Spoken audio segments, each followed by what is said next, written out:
감사드리며 예수님의 이름으로 기도합나이다. 아멘. 할렐루야. 예, 참으로 좋은 날입니다. 오늘 날씨도 참 좋고요. 오늘 아마 차들 꽤나 막히지 않을까 싶네요. 어디 좀 밖에 나가려고 하면은. 그래서 이렇게 막히는 날은 함께 이렇게 예배 드리는 것이 가장 좋습니다. 어디 괜히 나서셨다가 오히려 갇혀서 힘든 일들 당하게 됩니다. 날씨가 좋으니까 저도 마음이 아침에 따라서 약간 이렇게 들뜨더라고요. 야, 이게 오늘날 참 좋구나. 가을날 참 좋다라는 생각을 해보게 됩니다. 오늘 찬양도 참 오늘 마음을 이렇게 들뜨게 하는 그런 찬양이었습니다. 중간에 이렇게 제가 찬양 들어보니까 우 하는 것도 있던데 오늘 같이 안 하시네요? 우 하고 이거? 그 부분요? 난 누가 하실 줄 알았는데 어제 계속 우 하던데 오늘은 정작 안 나오네요. 오늘 본문에 나오는 교회, 마게도냐 교회, 고린도 교회 이렇게 교회들이 나옵니다. 그 중에 이 마게도냐 교회들은 사도 바울의 2차 전도 여행에서 세워진 교회들입니다. 아마도 그 첫 도시였던 빌립보 교회, 그리고 데살로니가 교회, 베레아의 교회로 추정이 됩니다. 마게도냐는 알렉산더 대왕의 고향으로 알려져 있습니다. 그 그리스가 자랑스럽게 내세우고 있기 때문에 그 마게도냐 지역 위쪽으로 올라가면 그곳에 그 데살로니가 그쪽 지역에 가보면은 그 알렉산더 그 동상이 아주 떡하니 바닷가를 바라보면서 세워져 있습니다. 이제 그에 반해서 현재 마게도냐 지방으로 또 알려져 있는 북부 지역이 있는데 그 발칸반도 밑에 쪽에 위치한 그 북부 지금 현재 독립국입니다. 그 마게도냐 또한 자신들이 원류다고 알렉산더의 고향이 자기들이 맞다고 또 역사 논쟁 벌이면서 서로 간에 굉장히 그 불편한 관계를 갖고 있는 것도 제가 보게 됩니다. 마치 우리 역사 예를 들면 발해의 역사가 누구 거냐 이걸 놓고 이렇게 하듯이 어느 나라나 그런 부분이 있습니다. 따지고 보면 혈통이 똑같은 사람들도 아니에요. 그런데 자기들 조상이라고 막 그렇게 이야기를 합니다. 현재 이란도 마찬가지고요. 보기에는 관련이 그렇게까지는 없습니다. 보면 마게도냐는 바울이 아시아로 전도의 걸음을 향하던 와중에 성령께서 인도하셔서 방향을 틀도록 하신 것입니다. 즉 드로아에서 하나님 앞에 기도하는 가운데 성령께서 마게도냐 사람의 환상을 보여주시고 이 마게도냐 사람이 환상 가운데 나타나서 바울을 향해서 손짓을 하면서 이리 건너와 우리를 도와달라라는 음성을 들려주게 됩니다. 그리고 이제 그곳에서 이제 드디어 유럽으로 건너가서 유럽 전도를 하게 되는데 그때 첫 성이 바로 빌립보죠. 그곳에서 복음을 전하면서 오히려 감옥에 갇혀서 굉장히 모진 핍박을 받는 그런 또 선교의 시작이 그곳에서 시작되게 됩니다. 오늘 본문 8장에 앞서서 7장에서는 마게도냐에서 이렇게 자신이 경험했던 환난과 어려움에 대해서 이야기를 하고 증언을 하고 또 디도를 통해서 받게 된 고린도 교회 성도들이 전한 그 바울을 향한 위로, 그리고 함께 애통하는 마음, 또 그 복음에 대한 열심, 여기에 대한 소식을 이 바울이 듣게 됩니다. 그래서 그 바울이 이로 말미암아 얻은 위로와 기쁨을 증언하고 있는 장이 그 앞장 7장에 나오고 있습니다. 그리고 이제 오늘 저희 본문 8장에서 바울은 예루살렘 교회를 위한 그 연보를 위해서, 헌금을 위해서 고린도 교인들에게 권면하는 내용이 오늘 본문에 나와 있습니다. 고린도 교회는 이미 1년 전에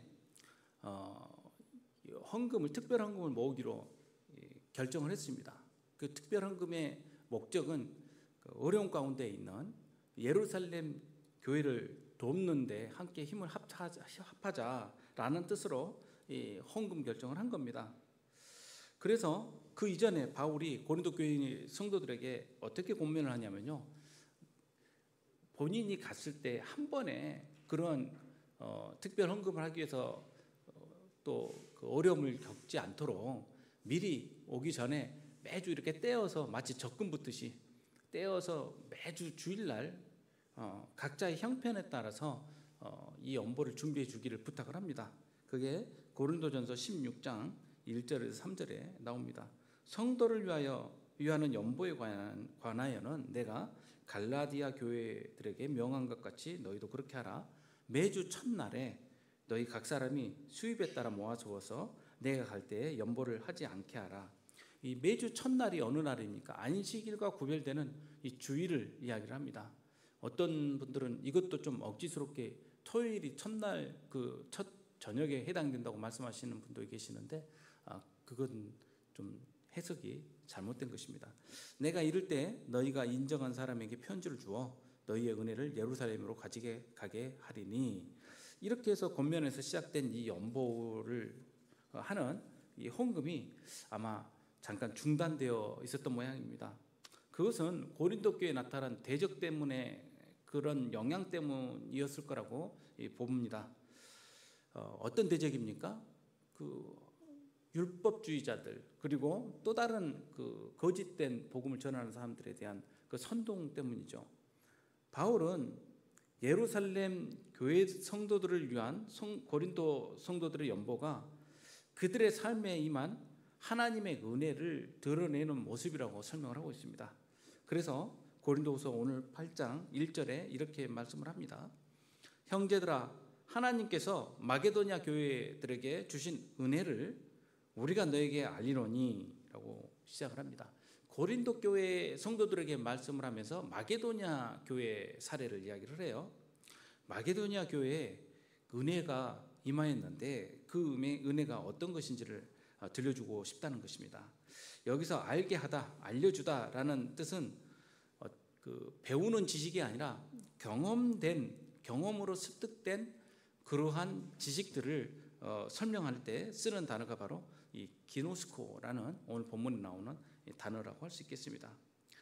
그 은혜라고 말씀하는 것은 여기서 특정하게 앞에 딱 짚는 은혜를 이야기하고 있습니다. 원문에 그렇게 나옵니다. 여기서 말하는 은혜는 하나님께서 마게도냐 교회들에게 주신 그 특정한 은혜예요. 특별하게 임한 그 은혜를 말을 하고 있습니다. 환난의 많은 시련 가운데 그들의 넘치는 기쁨과 극심한 가난이 그들의 풍성한 연보를 넘치도록 하게 하였느니라. 이 많은 시련 가운데라는 말은 이 마게도냐 교회들의 형편을 이야기하고 있습니다. 지금 그들이 어떤 평안하고 무슨 일이든지 잘 되고 있는 그런 여건들이 아니라는 거예요. 어려움 가운데 있는데 그 어려움이라는 것은 그 외적인 어려움도 되고 내적인 어려움도 됩니다. 외적인 것은 경제적인 상황을 말을 할 수 있을 것이고요. 내적인 것은 역시 그 율법주의자들, 할레파 사람들이 들어와서 그들을 계속 핍박하고 괴롭히는 그런 부분 또한 함께 담겨 있다고 볼 수 있겠네요. 환난은 이 고통스럽다는 뜻이고요. 시련은 시험당하고 있다는 뜻입니다. 그 가운데서 극심한 가난이라는 표현이 제 눈길을 굉장히 사로잡습니다. 마게도냐 사람들은 어떤 사람인가라고 한다면 고린도 교회 사람들에 비하면 말 그대로 찢어지게 가난한 사람들이에요. 고린도 교회는 많은 그 무역이 이루어지는 항구 도시로서 굉장히 제법 풍부한 경제적 배경 하에 있는 사람들이 이 고린도 교회 사람들이었습니다.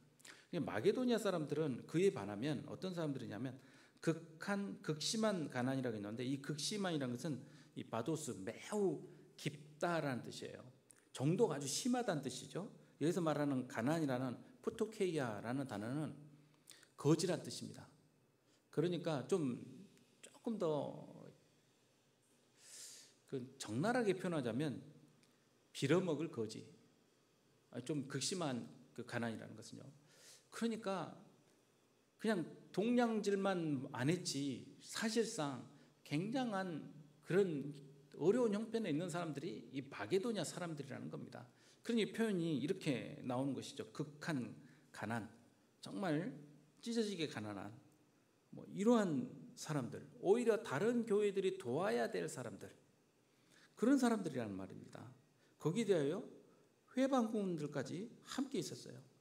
그 사람들은 당신들이 유대인이 되지 않느냐 하면 구원 얻을 수 없다라고 하면서 거짓된 구원을 계속 전달하고 그 선동하는 사람들인데, 이런 할레파 유대인들 다 어디서 온 사람들입니까? 유다 땅에서 온 사람들이에요.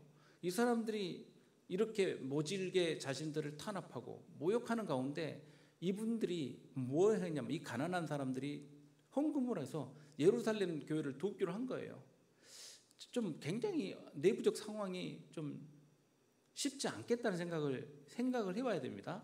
내가 도와야 될 사람들 중에 그 비슷한 사람들이 와서 우리를 괴롭혀요.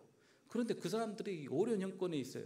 그래서 우리들이 돕기로 작정을 합니다. 그 작정하는 마음이 뭐가 있냐면, 이렇게 회방할지라도 우리들의 복음이 어디서 왔냐? 바로 그 유다 땅 예루살렘에서 오지 않았느냐? 우리에게 복음의 선물을 준 사람들에게, 그 사람들이 굉장한 기근 가운데 어려움을 겪고 있다고 하니 그들을 돕기로 작정하자라는 것이 이 헌금의 기본 내용이에요. 근데 이 안에 사람들이 설왕설래가 없었겠어요? 공동우회하고 죄직회하고 이럴 때 손들고 이야기하는 사람들이 없었겠습니까? 저 이야기 좀 합시다. 이 사람들이 도울 만한 가치 있는 사람들인지 한번 따져봅시다. 맨날 와서 시끄럽게 하고 앞에서 하는 사람들이 요 동네에서 온 사람들인데 뭐가 이쁘다고 우리가 도와야 됩니까? 또 다른 사람 손들고 일어날 거 아니에요. 또 나도 한마디 좀 합시다. 우리도 형편을 보시오. 교회 건물이 다 지금 뭐 제대로 된 것도 없고, 우리도 또 지금 갖춰야 될 것도 많고 하는데, 우리가 선교를 헌금을 받아야 될 형편에 누가 누구를 돕습니까? 이런 이야기들이 빈정됨이 또 주변에 있지 않았겠습니까? 오히려 유다 사람들한테 잘 보여서 좀 우리들 이런 어려움을 회피하려고 하는 것 아닙니까? 이런 말까지 듣는 것도 아니겠어요? 예? 세상 사람들에게 있어서 섬김은 뭘 말하냐면요, 낮춘다는 뜻인데, 낮춘다는 뜻은 내가 뭔가 아쉬워서 하는 일들이에요. 그러니 표현은 섬김이지만, 그리고 또 표현은 뭔가 내놓는 그런 모양새지만 사실은 아쉽고 바라는 바가 있어서 하는 일들이죠. 그게 세상의 모습입니다. 요즘 뉴스에 보십시오. 공짜가 어디 있습니까? 그때는 내가 진짜 뭘 위해서 한다라고 했던 사람들, 이제는 내놓지 않으면 가만두지 않겠다고 하지 않습니까? 그게 세상의 질서죠. 대가 없는 게 어디 있어요? 공짜가 세상에 어디 있습니까? 그러나 믿음 안에서의 섬김은 무엇이냐면요, 말 그대로 기쁨의 발현입니다. 그리고 그 자체가 축복받은 사람의 표징이에요. 이러한 기쁨이 어떤 기쁨인지 바울은 마게도니아 사람들을 통하여, 마게도니아 이 교인들을 통해서 우리에게도 들려주고 있고 고린도 교인들에게도 들려주고 있습니다. 내가 증언하노니 라는 말씀은 바울이 경험하고 있는 바를 분명하게 설명하고 있는 것입니다. 그들이 힘대로 할 뿐 아니라 힘에 지나도록 자원하여 가지고 있는 여건보다 훨씬 심하게 하였다는 거예요. 자, 이 부분에서 오늘날 많은 분들이 사실 헌금 이야기하면 쉽지 않아요. 목사님들 헌금 이야기 대놓고 하는 분들 보면 저도 참 대단하시다라는 생각을 해봅니다. 저는 여기 이 부분에 있어서 다른 뜻으로 설명하고 있는 게 아닙니다. 여기서 말하는 그 연보하고 헌금하고 이런 것은 하나님 앞에서 드려지는 것을 이야기하는 것이지 다른 뜻이 아닙니다. 이렇게 할 때 오히려 힘에 지나도록 자원하고 있다라고 설명을 하고 있습니다. 오늘날 이 부분을 가지고 또 그 말씀하신 분들 중에 그러더라고요. 자기 형편보다 더 하는 사람들이 있으면 그것은 잘못된 거라고 말씀하신 분들이 있는데, 어떤 부분은 맞고 어떤 부분은 틀립니다. 그러니까 이런 부분에 있어서 우리가 하나님께 여쭙고 하나님께서 들려주시는 말씀대로 순종하는 것이 옳은 일이지, 어떤 것이 기준이 있어서 맞춰가면서 하는 것은 아니지 않습니까? 물론 너무 형편도 아닌데 빚져가면서까지 하는 그런 것, 무리되는 일들은 어떻게 보면은 참 그 불안하기도 하고, 자칫 잘못하면 모두에게 시험이 되는 일이기도 합니다. 그러니 굉장히 주의해야겠죠. 어느 순간에는 자기 힘보다 더 나아가야 될 때가 또 필요한 것입니다. 이것도 하나님께서 주시는 마음이겠죠. 이것을 증언하고 있다는 것입니다. 그들의 형편을 봤을 때는 이렇게 할 수 없는데 자원하여 라는 말은 이건 진정 누구도 그걸 옆에서 선동하는 사람 없이 그들의 마음이 감동하여 이루어지고 있는 일이라는 것을 말씀하고 있는 것이죠. 이 은혜와 성도 섬기는 일에 참여함에 대하여 우리가 간절히 구하노니 이렇게 말씀하는 것은 자, 이런 일에 우리 함께 할 그런 부분을 놓고 이제 기도하는 와중에 이 설명을 하고 있는 겁니다. 우리가 바라던 것뿐 아니라 그들이 먼저 자신을 주께 드리고 또 하나님의 뜻을 따라 우리에게 주었도다. 먼저 드리게 된 것이 무엇이냐면 물질이 아니라 자기 자신이었다는 것이죠. 자신을 하나님께 먼저 드리게 되고 그리고 그 하나님의 뜻에 따라 본인의 의지나 본인의 자랑에 따라서 드리는 것이 아니라 하나님의 뜻에 따라 주어지게 된 것입니다. 그러면 이 일은 누구로부터 시작된 겁니까?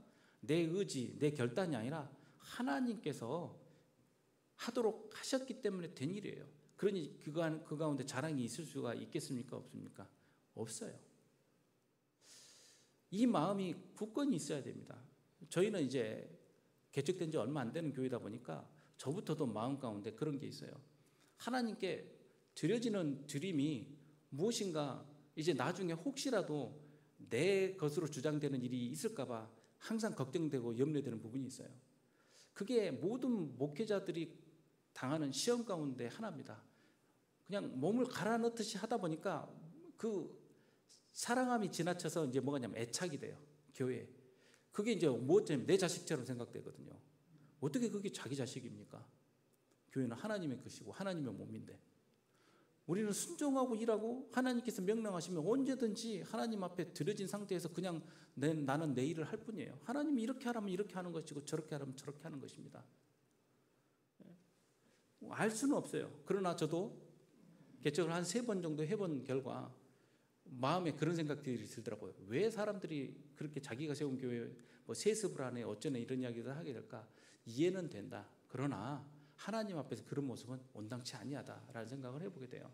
하나님 명령하시면 드려진 것은 드려진 것이고 그 이후에 하나님께 또 다른 드림을 위해서 힘써야겠죠. 그러니 우리는 마음 굳게 생각을 해야 됩니다. 어떤 사람도 제가 몇 번 말씀드렸지만 개척 공신이 있어서도 안 되고 제 자신부터도 그런 마음을 갖고 있는 것이고요.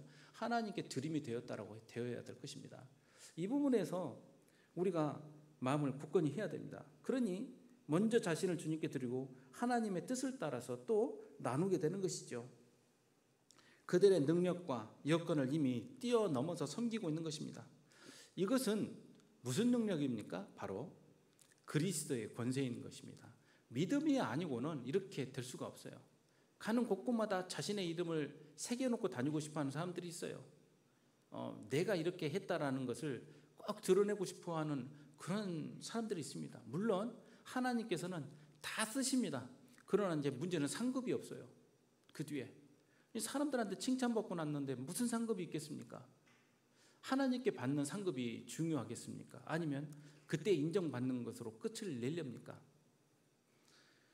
남들 보기에 아무리 여유가 있어 보여도 떠돌리는 사람이 있고요. 남들 보기에 아무리 가진 것이 없어도 풍성하게 나누는 사람들이 있습니다. 세상 보기에 찢어지게 가난했던 이 마게도냐 사람들이었지만 하나님 보시기에는 항상 나눌 것이 풍성하게 있던 참으로 부유한 사람들이었습니다.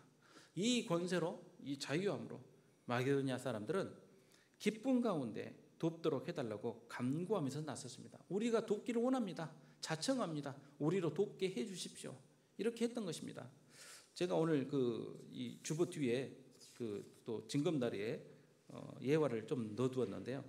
우리나라가 공식적으로 해외 선교사 파송을 결의한 것이 언제냐면요. 1912년도입니다. 우리 교단이 형성이 되고 일제시대 때 그 전에 우리가 일제의 식민 통치를 받고 있는 그 기간에 조선 예수교 장로회 총회가 중국에 있는 산동성으로 3명의 선교사를 파송하기로 결정을 해요. 그러니까 우리 교회의 형편은 그런 형편이 안 되죠. 어디 선교사 파송 받는 게 아니라 파송 보내는 게 아니라 받아서 지금 세워야 될 때입니다. 그렇게 지극히 가난했던 교회의 모습에서 전국에 있는 교회 사람들이 이 선교를 위해서 선교비를 연보하고 이것을 지객군들에게 드려서 선교사들에게 전달을 했습니다. 아마 세계 교회 역사상 정말 유례를 찾기 힘든 그러한 선교가 아니었나 싶습니다. 물론 성경에 보면 마게도냐 사람들이 이렇게 하셨어요. 그리고 또 전쟁이 끝나고 얼마 되지 않은 1956년도에 해외 선교사를 파송을 합니다. 태국으로.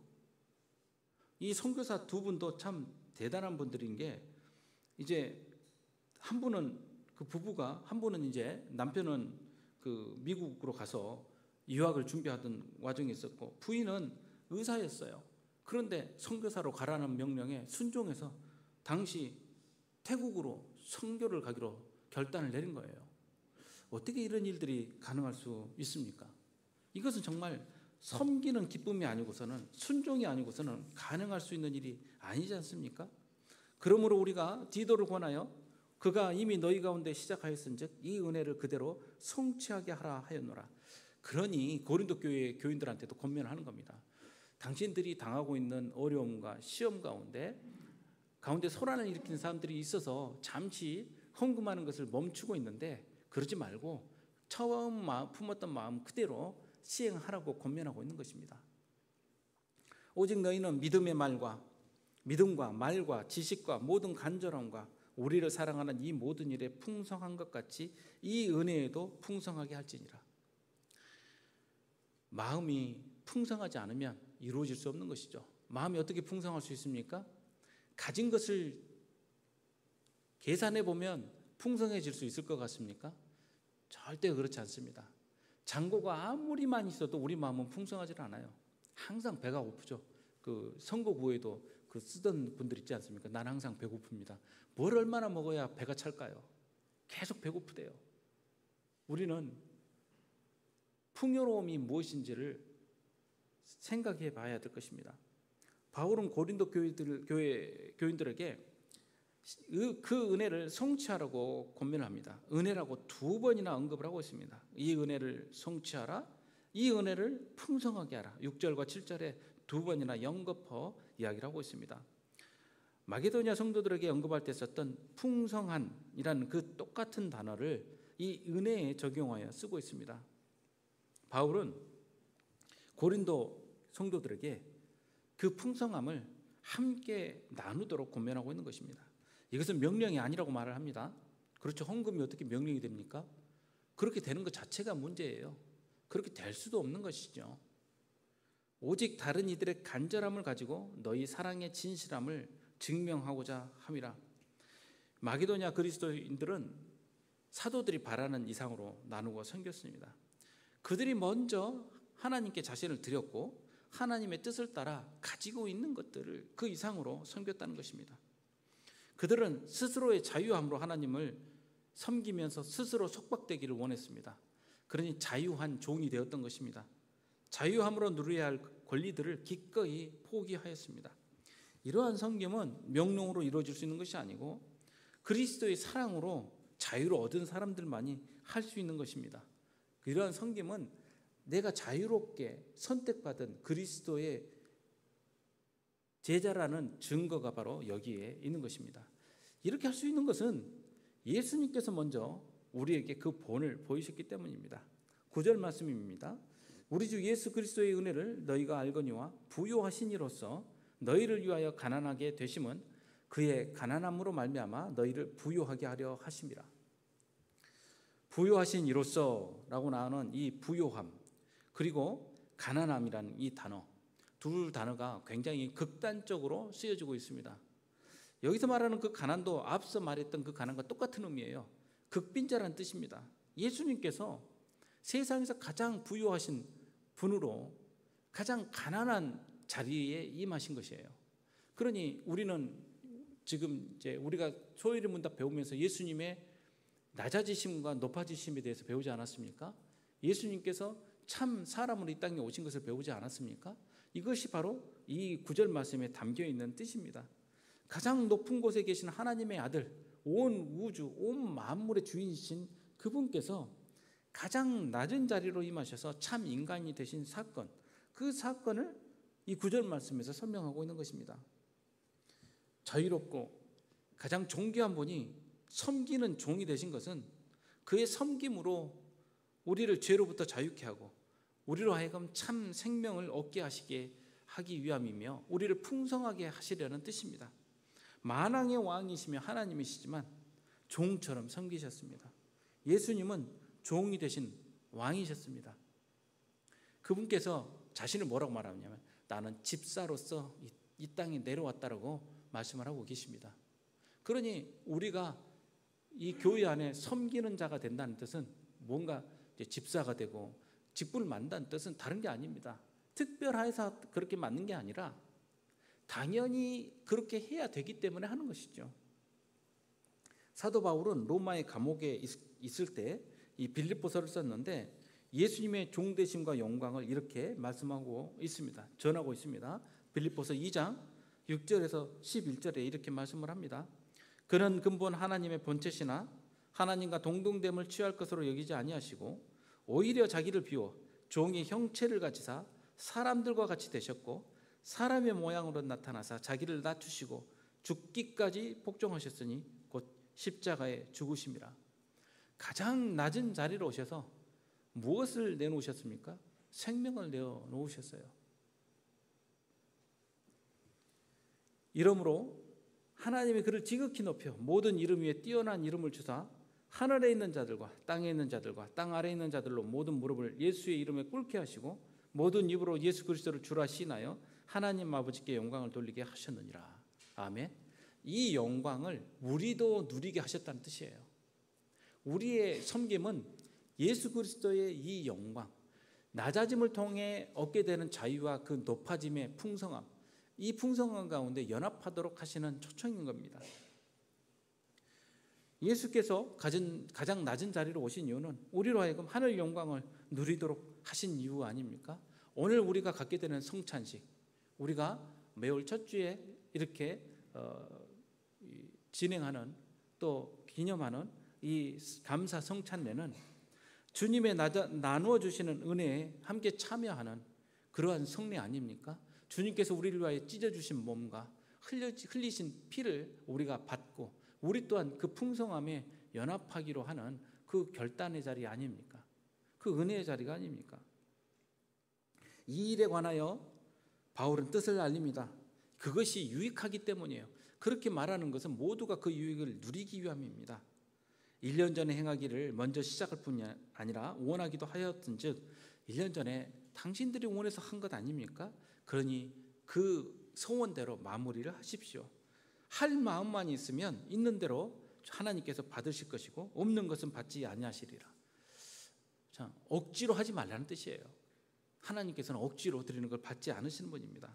이는 다른 사람들을 평안하게 하고 너희는 곤고하게 하려는 것이 아니요 균등하게 하려 함이니. 그러니 고린도 교회 사람들에게 말하는 것은 당신들 것 마게도냐 사람들 그렇게 가난한데 다 터 주었으니 그 사람들 도웁시다, 이 뜻이 아니라는 뜻이에요. 여기서 균등하다라는 이 뜻은 물질적인 균등함을 그대로 이루라는 그런 뜻이 아닙니다. 영적인 필요를 서로 충족시키라는 뜻이에요. 그러니 공산 사회처럼 모두가 똑같이 살자 이 뜻이 아니에요. 이것은 누군가에게 하나님이 더 부어주신 은혜를 서로에게 함께 나누어서 하나님 안에서 모두가 한 몸을 이루라는 뜻입니다.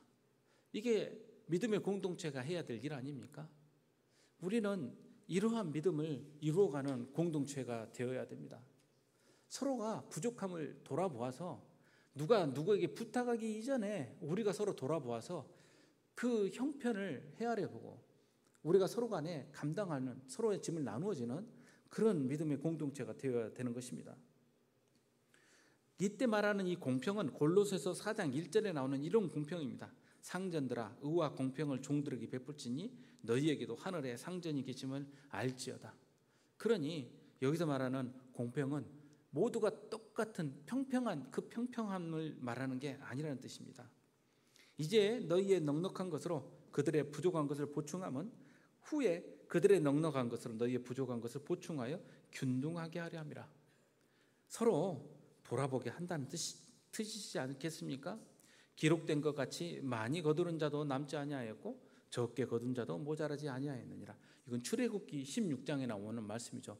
만나가 내릴 때 똑같이 5멜씩 그 5멜로 이렇게 거두도록 됐는데 막 가서 열심히 거둔 사람이나 가서 자기 거둘 수 있을 만큼만 거둔 사람이나 모두 먹을 때 보면 다 똑같더라는 거예요. 살아보면 그렇지 않습니까? 우리가 그렇게 애쓰고 버둥버둥 살았던 사람이나 그렇지 않으면서 퍼줬던 사람이나 사는 것을 보면요, 그렇게 크게 차이가 나질 않아요. 삶의 만족도를 보면 그렇습니다. 더